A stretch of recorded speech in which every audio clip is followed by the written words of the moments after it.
What's up, everybody? We just got some big franchise news for Madden 23, and some of this won't be new for those that played the beta. I didn't personally get to play the beta because I was in Europe, so this is actually like the first time I've had time to kind of take a look at what is coming to Madden 23 and give my reactions and how excited I am for it. So let's take a look at this. I'm just going to kind of play through this video, let it play, and then I'll react as we go.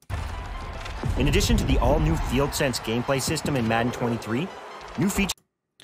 So, from a gameplay perspective, I don't know a lot. I know that the QB not perfect accuracy, but where you can actually place where the ball exactly wants to go. I'm excited that that's back. That was in, I think, Madden 19, and I was one of the few people that actually used it and practiced with it, and I really liked it. So I'm excited to play around with that, and I've heard pretty good things about that from a gameplay perspective.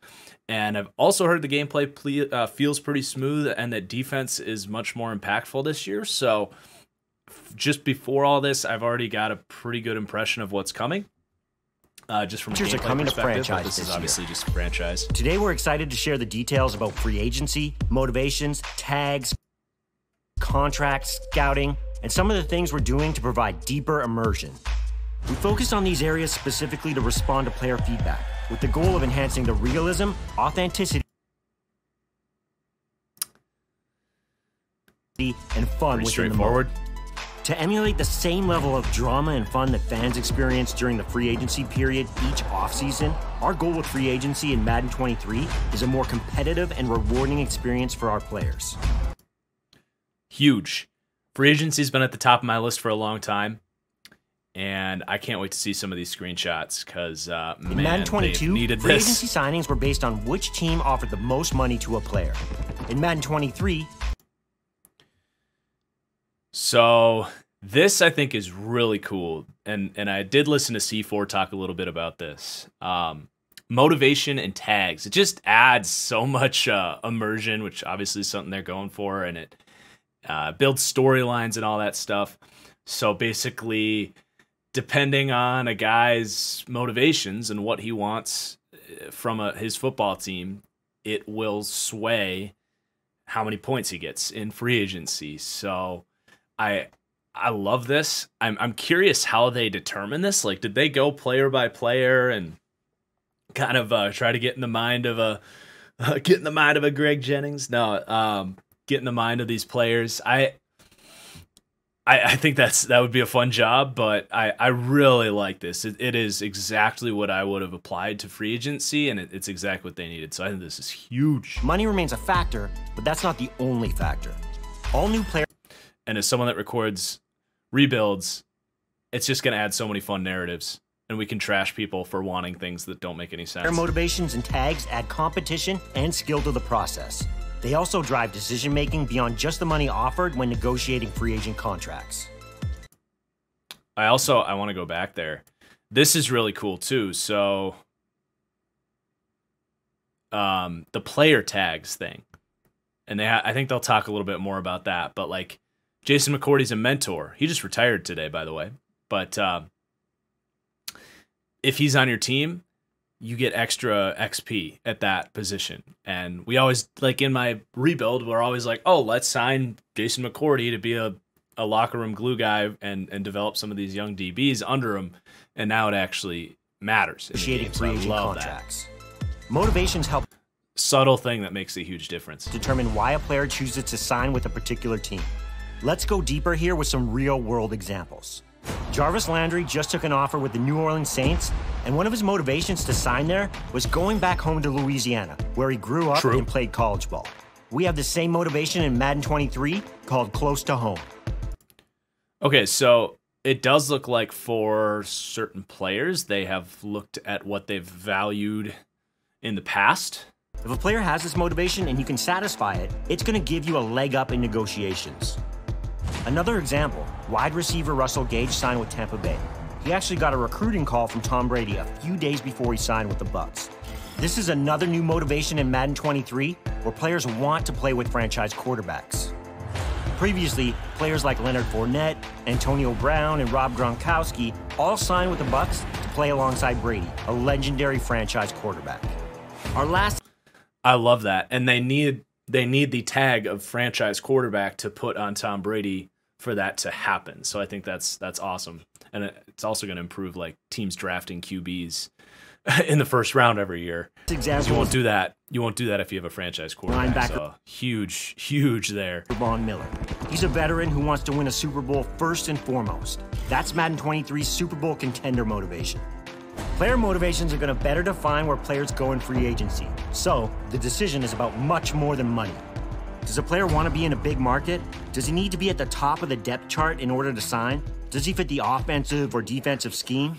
We even have a no-state income tax motivation for teams in Texas, Florida, and Washington, for example, That's really cool. I mean, that's super accurate, too.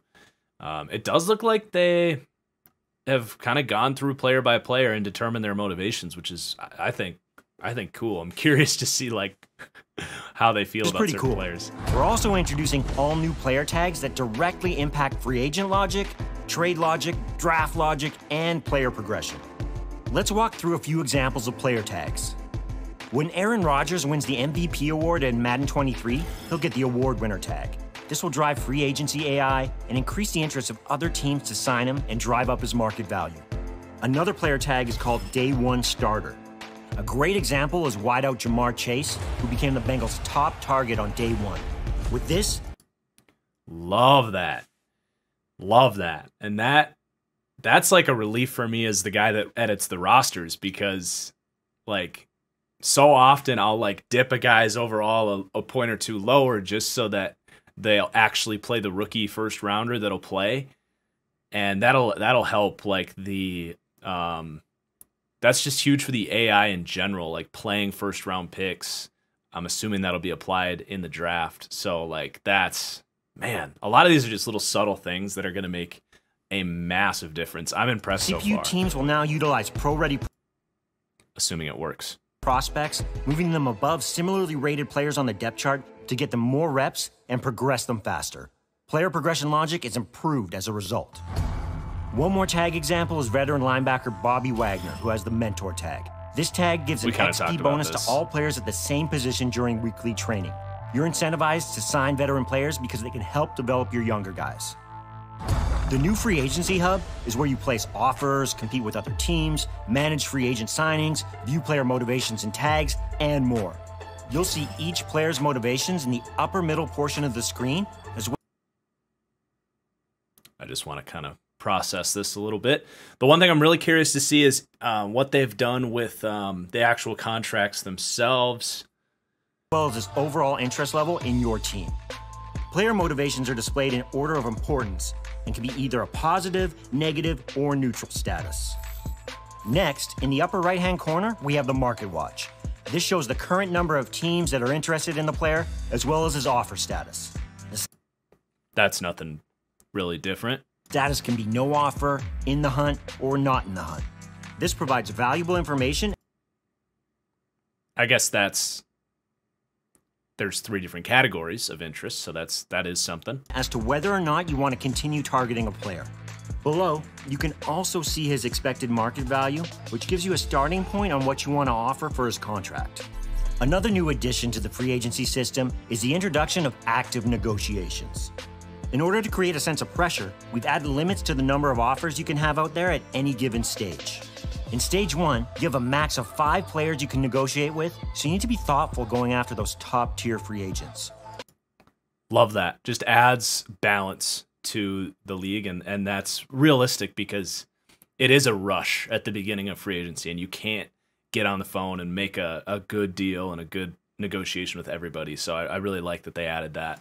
As the stages advance, it's really good for leagues too.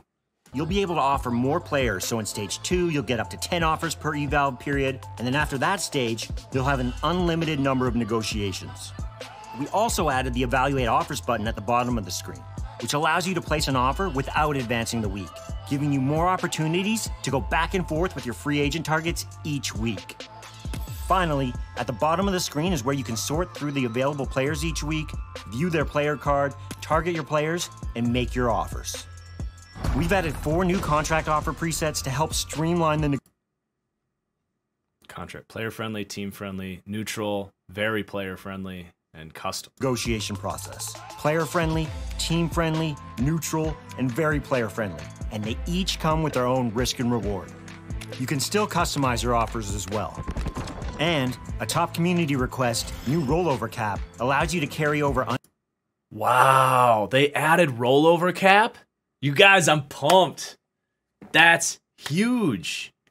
That's huge, you guys. Wow, I did not expect them to get rollover cap in. So this means any cap you don't use from the year before rolls over into the next year. It is so big for real life team building. I did not think they were going to put that in. Whoa. It does look like, so you can at least risk and reward. Some of this like front loaded. You can still customize your offers as well. That didn't look to me to be like players and make your offers. We've added 4 new contract offers. So this is just the money. I don't think this is the equivalent of front loading and back loading. I could be wrong. For presets to help streamline the negotiation process. Player friendly, team friendly, neutral. I'm just trying to see. And very player friendly. And they each come with their own risk and reward. You can still customize your offers as well. And a top community request, new rollover cap, allows you to carry over unused cap space to the next year. We've taken the top requests from player feedback to improve franchise scouting for Madden 23. All right, so just some thoughts on the free agency stuff. So they're still missing kind of like the ability to front load and back load. Hopefully that's a Madden 24 thing. Definitely overall happy with all the stuff they added, but definitely something missing there. But hey, man, that's a pretty sizable upgrade to like player logic and the free agency system and a lot of depth. So I'm definitely not going to complain about that. And I'll take we got 5th year options back. I'll take rollover cap. Still want to see like front load, back load, including potentially the use of voided years, which is, pretty deep. That I don't know if we'll ever get that in Madden.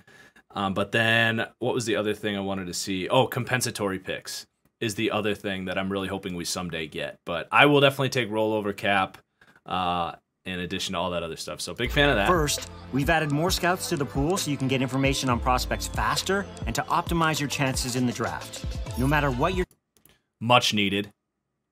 There shouldn't be like 30 scouts and only 3 options for one position. Team needs are, you can now find and hire scouts that are experts at evaluating any position. You can also now scout multiple positions at each stage to unlock information on more prospects in less time. In Madden 22, as you scouted a prospect at any given position, attributes and ratings were revealed randomly. For example, if you were scouting for a QB, a rating like break tackle might have been revealed early in the process, but that's not an important attribute for QB evaluation. In Madden 23, we've added weighted attribute reveals. Now, the ratings that matter most to the position you're scouting are revealed first. For example, throw power and throw accuracy will be revealed early for a QB. We've continued... Absolute no-brainer. I think most people agree the scouting system was a good starting point, but stuff like that were really frustrating. Like, you would get to the draft and it didn't feel like it did enough work for you. Or, like, how do you not know anything about the top quarterback? Like, you will now know at least a couple traits. Like, it feels like you actually have a full scouting staff. Need to listen to feedback from our community and have tuned... I think the other thing they did that I don't know if they're going to talk about here is they added a range now. I know they did that, or they were planning on doing that. Maybe it won't be ready day one. Let's see. Yeah, maybe that's something that they weren't able to get in for the initial launch, but I know that's something they're working on is instead of these question marks, putting a range in there. So I'm not going to lie, that's a little bit disappointing if they don't have that, because I really thought that was coming. And maybe it is, and this screenshot's misleading, but instead of just not knowing anything, it would be like F to D.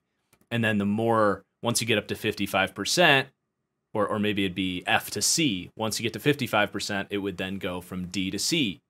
Like, you know what I'm saying? So that's noteworthy. Power and throw accuracy will be revealed early for a QB. We've continued to listen to feedback from our community and have tuned and improved other important areas of franchise, including draft classes, franchise hub, and overall immersion updates. We've added more than 30 new player generators to our draft classes and tuned existing ones. Now you can find unique and fun players in every draft round. You'll also be able to see generational prospects in the draft. This is something I've heard about as well. Just like those crazy prospects that come in and they're like Justin Jefferson, or, you know, those rookies that come in and Micah Parsons that are just top 5 players at their position almost immediately. And there's like most of these guys have like a 99 at something. So that's going to be sick. I mean, it's realistic and fun. Like, why not? Don't do it every single year maybe, but every couple of years, definitely. And I think that's kind of how it works. I don't think there's guaranteed to be one in every. These player finds are rare, but they come with a high overall rating and will be guaranteed X factors. This is super valuable as you develop your franchise for long-term success. With updated trade logic, CPU teams will place more players on the trade block and give you more offers via the new trade target tags. They have never even had trade offers, so I love that. We've also added the ability to get immediate trade offers without having to advance the week before you hear back from a team. Adjustments to team needs logic ensures that teams are valuing higher rated veteran players, and players with dev traits also have more value. This will impact how CPU teams draft and make trade offers. New CPU draft logic ensures teams are drafting the right players, and with new player tags, we've improved how each team approaches roster development. For example, the Jacksonville Jaguars, who drafted Trevor Lawrence in 2021 as their franchise quarterback, won't be looking to draft another quarterback and instead will focus on a different need. It's now easier to unlock and assign abilities. You can assign more abilities and create more variation for your players, and the most impactful abilities are now gated by higher overall ratings. So what was that? And create more variation. It's now easier to unlock and assign abilities. You can assign more abilities and create more variation for your players, and the most impactful abilities are now gated by higher overall. For example, that was a little unclear to me. Can you now get more than 2 abilities? Focus on a different need. It's now easier to unlock and assign abilities. You can assign more abilities and create more variation for your players, and the most impactful abilities are now gated by higher overall ratings. Scouting you. That was a little unclear to me. I've always thought like X factors should get a third. UI improvements make it easier to assign scouts and create a cooler look at the mock drafts. In the franchise hub, we added team colors and logos to give your franchise's home base some life and personalization. We've also made the activity feed on the left easier to use, and we've decluttered some of the text and improved. I like that. It was very cluttered. So you can get, you know, if you don't care about some of this stuff, it won't be in your face. Transitions for a smoother experience.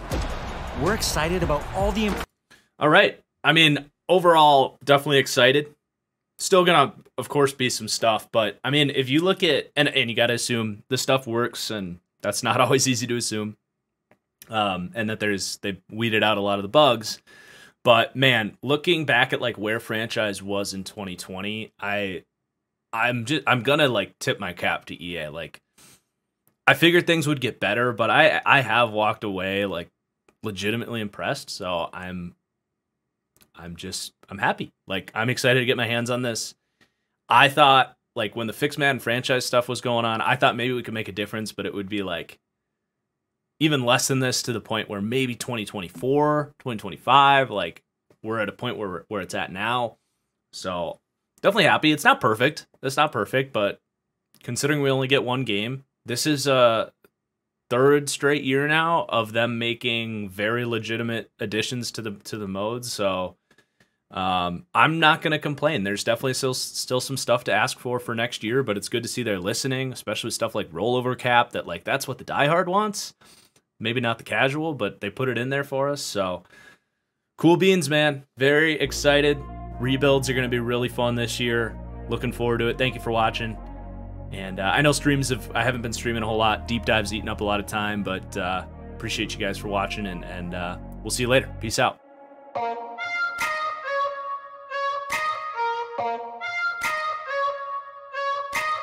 Oh.